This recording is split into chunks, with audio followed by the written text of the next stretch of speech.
الحمد لله الذي بنعمته تتم الصالحات. الحمد لله على نعمة الإسلام وكفى بها من نعمة، ثم الصلاة والسلام على المبعوث رحمة للعالمين محمد بن عبد الله وعلى آله وأصحابه ومن تبعهم بإحسان إلى يوم الدين. يا أيها الذين آمنوا اتقوا الله حق تقاته ولا تموتن إلا وأنتم مسلمون. يا أيها الناس اتقوا ربكم الذي خلقكم من نفس واحدة وخلق منها زوجها وبث منهما رجالا كثيرا ونساء، واتقوا الله الذي تساءلون به والأرحام إن الله كان عليكم رقيبا. يا أيها الذين آمنوا اتقوا الله وقولوا قولا سديدا يصلح لكم أعمالكم ويغفر لكم ذنوبكم، ومن يطع الله ورسوله فقد فاز فوزا عظيما. أما بعد، فإن أصدق الحديث كلام الله، وخير الهدي هدي مصطفى صلى الله عليه وسلم، وشر الأمور محدثاتها، فإن كل محدثة بدعة وكل بدعة دلالة وكل دلالة صاحبها في النار. أجارني الله وإياكم وسائر المسلمين من النار. أما بعد، فيا عباد الله، تبتم جميعا وتاب منساكم وتبوأتم جميعا من الجنة منزلا. فالله سبحانه وتعالى أسأل بأسمائه الحسنى وصفاته الأولى أن يفرج عن المسلمين في جميع أنحاء العالم. اللهم فرج عن المهمومين ونفذ كرب المكروبين واقض الدين عن المدينين واشف مرضانا ومرضى المسلمين وارحم موتانا وجميع موتى المسلمين. اللهم احينا ما كانت الحياة خيرا لنا، وتوفنا إذا علمت الوفاة خيرا لنا، إنك على كل شيء قدير. فيا أحباب رسول الله، فإن كلمتي مع حضراتكم سوف أذكر نفسي وإياكم بفضل قيام الليل، الفضل العظيم الذي في إحياء الليلة. والنبي صلى الله عليه وسلم، نبدأ بعناية النبي صلى الله عليه وسلم بقيام الليل حتى تفطرت قدماه، فقد كان يجتهد في القيام اجتهادا عظيما، حتى قالت له أمنا عائشة رضي الله تعالى عنها وأرضاها: ألم يغفر الله لك ما قدمت من ذنبك وما أخرت؟ فأجابها النبي صلى الله عليه وسلم قائلا: يا عائشة، أو يا صديق بنت الصديق، أفلا أكون عبدا شكورا؟ أفلا أكون عبدا شكورا؟ فهذا هو حال خير خلق الله. قام أحيا الليل، اجتهد فيه اجتهادا عظيما حتى تفطرت قدماه. السبب لا ليغفر الله له ذنبه، ولكن قد غفر الله له ذنبه ما تقدم وما تأخر. وسبب قيام الليل النبي صلى الله عليه وسلم لكي يكون عبدا شكورا. يقول مولانا عز وجل: لئن شكرتم لأزيدنكم. والله سبحانه وتعالى أثنى على عباده الذين يقومون الليل قائلا وكانوا قليلا من الليل ما يهجعون وبالأسحار هم يستغفرون. من أعظم أسباب دخول الجنة قيام الليل. قال النبي صلى الله عليه وسلم لما دخل المدينة، قال: يا أيها الناس، أفشوا السلام وأطعموا الطعام وصلوا الأرحام وصلوا بالليل والناس قيام تدخل الجنة بالسلام. من أسباب دخول الجنة قيام الليل. musidɓe julɓe tedduɓe ɓawon yettude Allah toɓɓere meɗen nden hande ko nde yiiloto ko ɓure wurnitugol jemma immagol jemma naafa. Nelaɗo sallallahu alayhi wa sallam ɓe naafuno jemma haa koyɗe maɓɓe ɗen ɓuuti. Yumma meɗen nene Aisha ɓe maaki ko fii honnu wonɗa tampinirde ni hoorema, Allah yaafike ma bakkatuji maɗin ɗi ardinɗa e ɗi sakkitinɗa. Nelaɗo sallallahu alayhi wa sallam jaabi sonna maɓɓe, ene jonnon ɓay Allah yaafike lam fow, a accata mi wona jiyaɗo yettayɗo Allah. Nelaɗo sallallahu alayhi wa sallam ɓe yetti subhanahu wa ta'ala. Toɓɓere ɗiɗaɓere nden naafugol jemma no tawa e sababuji ko okkata goɗɗo aljanna. Nelaɗo sallallahu alayhi wa sallam ɓe maaki, ya ayyuhannas, kono yo yimɓe, wo afsu salam, sakite salminago. Sa fotti e goɗɗo innuma assalamu aleykum, wa atimu ta'am, wo ñammine ñamete. Si tawi ɗamari okkor weelaɓe ɓen ɓe ñama.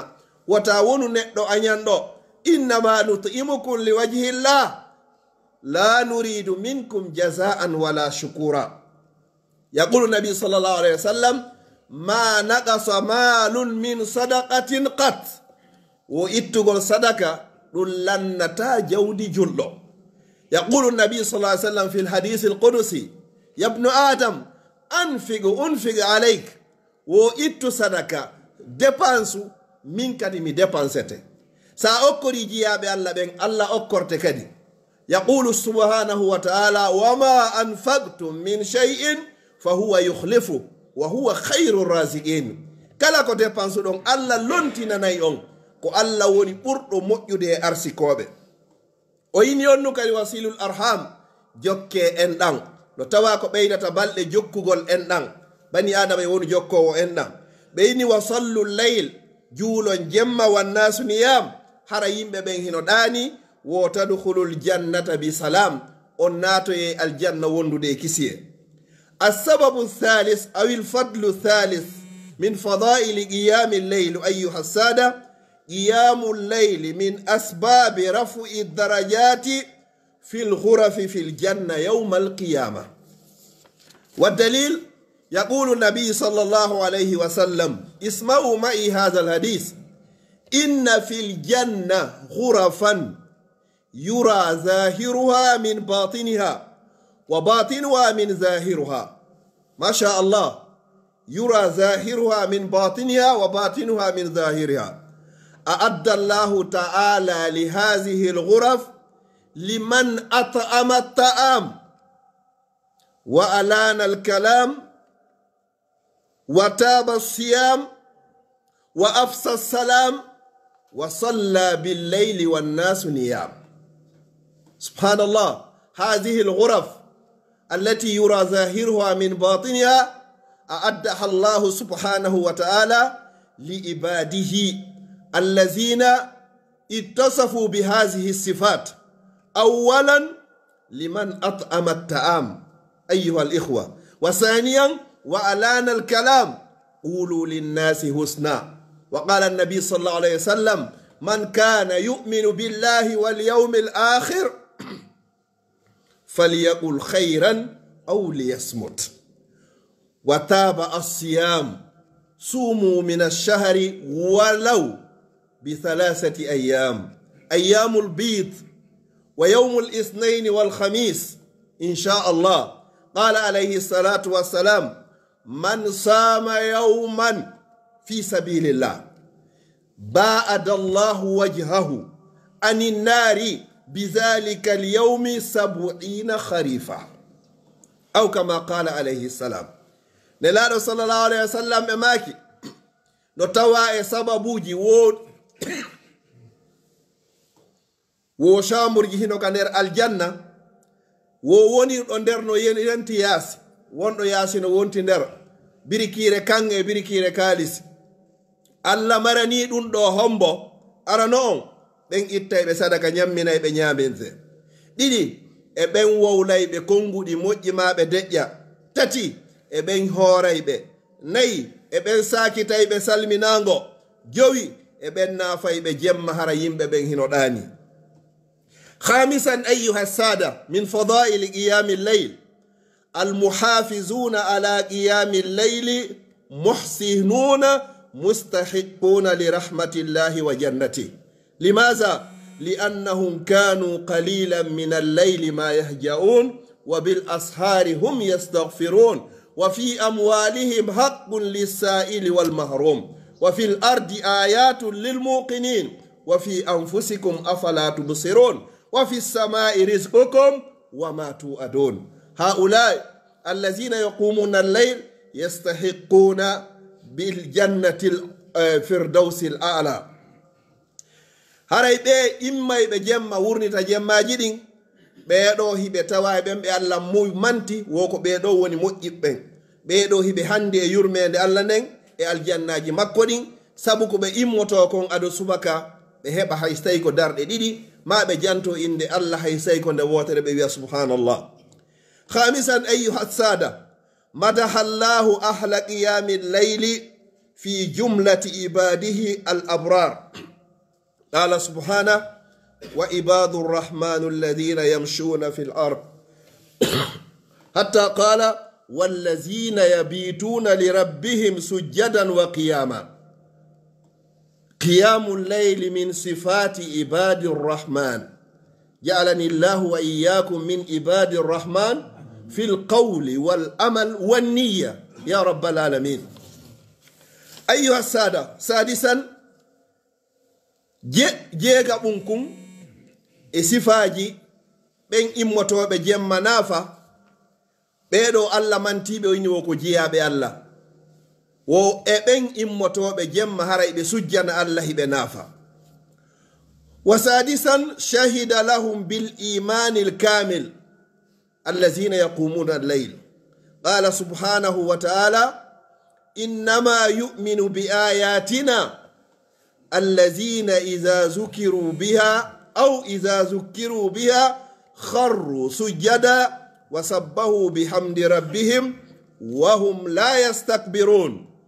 والشاهد من الآية تتجافى جنوبهم عن المضاجع يدعون ربهم خوفا وطمعا ومما رزقناهم ينفقون. هذه هي الفضل السادس.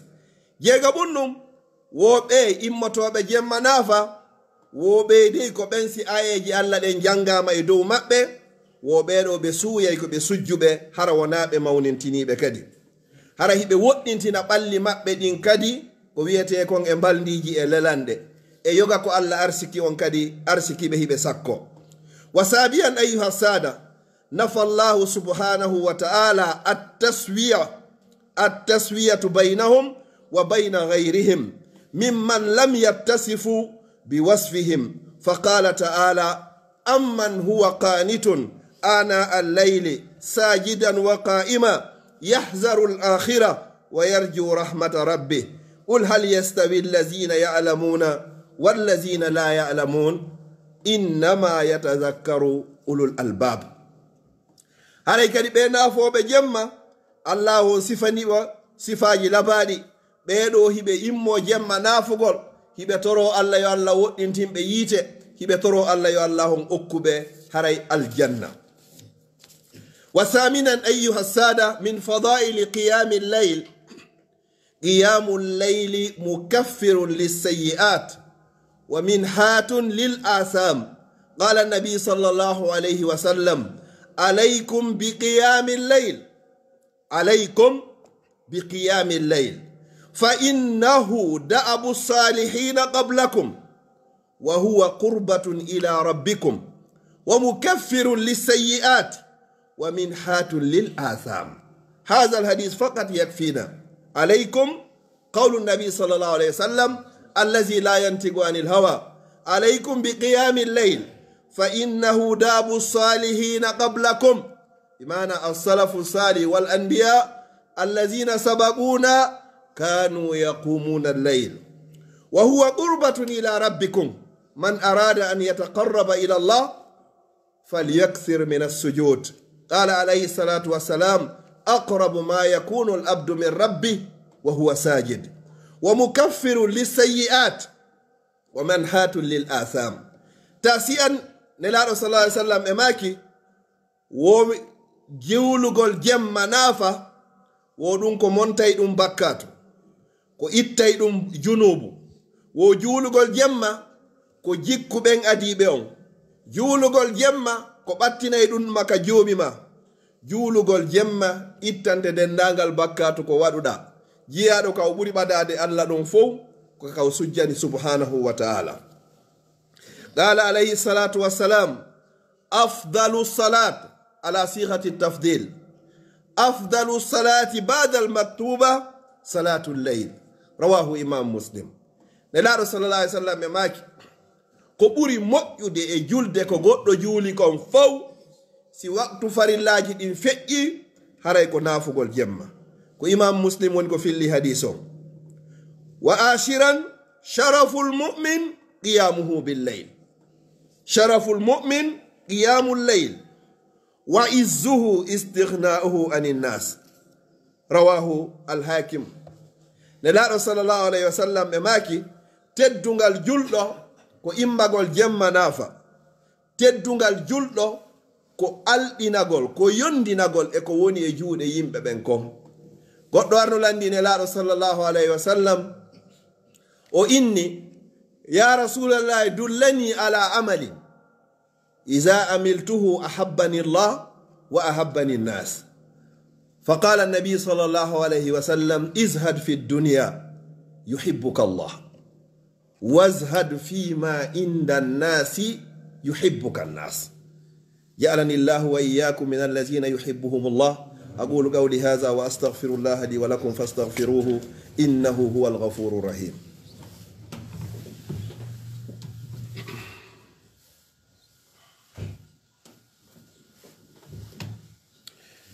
الحمد لله وكفى ثم الصلاة والسلام على عباده الذين اصطفى أيها السادة إذن فما هي الأسباب المعينة التي تعينك على قيام الليل؟ ذكرنا فضائل قيام الليل وفي أجالة سريعة إن شاء الله سوف أذكر نفسي وإياكم بعد أسباب التي تعينني وتعينك لقيام الليل. هاي مسيب جول بتدو بلاول لدابول إن جانتيجي دو توب بسابو بوري في نافوغل جمع يونن يوتا يدو سيدا كو هندي سببوجي وني كو والي توتوما في إمغل جمع نافا. أولا أيها السادة معرفة فضل قيام الليل لو عرفت الفضل لقمت الليل. ثانيا ومنزلة أهله عند الله. وثالثا وما لهم من السعادة في الدنيا والآخرة. رابعا وأن لهم الجنة. خامسا وقد شهد الله لهم الإيمان الكامل. سابعا وأنهم لا يستوونهم والذين لا يعلمون. خامسا وأن قيام الليل من أسباب دخول الجنة ورفع الدرجات في الغرف العالية. وتاسعا الحرص على النوم مبكرا. من أراد أن يقوم الليل لابد أن ينام مبكرا. هناك مثل العرب نم مبكرا تستيقظ مبكرا تفوز كنزا. وسادسا الحرص على آداب النوم. عندما تنام على الطهارة وتقوم بذكر الأذكار عند النوم وتنام على الشق الأيمن وذلك أن ينام على طهارة. وسابعا عدم الإكثار من الأكل والشرب لأن هناك مثل تقوله العرب من أكل كثير ينام كثير. عدم الإكثار في الأكل. فهذه السبع الأسباب تعين الإنسان على قيام الليل. مسيب جول بتدوبة توب والي توتو مدين فيا واو نافوغول جيما غو ko sa andi valeur on taw baraji ko hebata kon. Didi sa andi kadi nafudo jemma on ko honnugo hebata. Tati sa andi kadi pellet kala immotodo jemma nafa haray ko maletedo adna do mare lakara. Nayi wonne ma beedo kan no wodani be aljanna. Jowi Allah seedi tanike wonne ma beedo imanu mabbe hino timmi. Jeego Allah subhanahu wa ta'ala o fonnari ɓeɗo e ɓen ɓe nafata jemma. Jeɗɗi on wondema nafugol jemma no tawa e sababuji ko okkata goɗɗo aljanna, nama mo e aljanna ɓurɗo towude on kadi hara ko firdausil a'la. Jeego on ko honɗum ko yo on tigi waalo law fi yo finu law. Jeeɗiɗi on ko nde on tigi waaloto hara no wondi e hoore laaɓal o janga du'aji ɗin kadi si on tigi waalike. Jeeɗɗi on e sakkitoron kun ko ara on tigi hebbinaari ñaamugol ɗuɗɗina, sabu no ñaamuɗo haa feƴƴintini o ɗanoto kadi haa o feƴƴintina. ɗen toro Allah subhanahu wa ta'ala on yo Allah on okku en timmode moƴƴere. اللهم لا تفرق هذا الجمع إلا بذنب مغفور وسعي مشكور وعمل متقبل مبرور. اللهم اجعل جمعنا هذا جمعا مرحوما وتفرقنا من بعده تفرقا معصوما. اللهم لا تجعل فينا ولا معنا ولا من بيننا شقيا ولا مطرودا ولا محروما برحمتك يا أرحم الراحمين.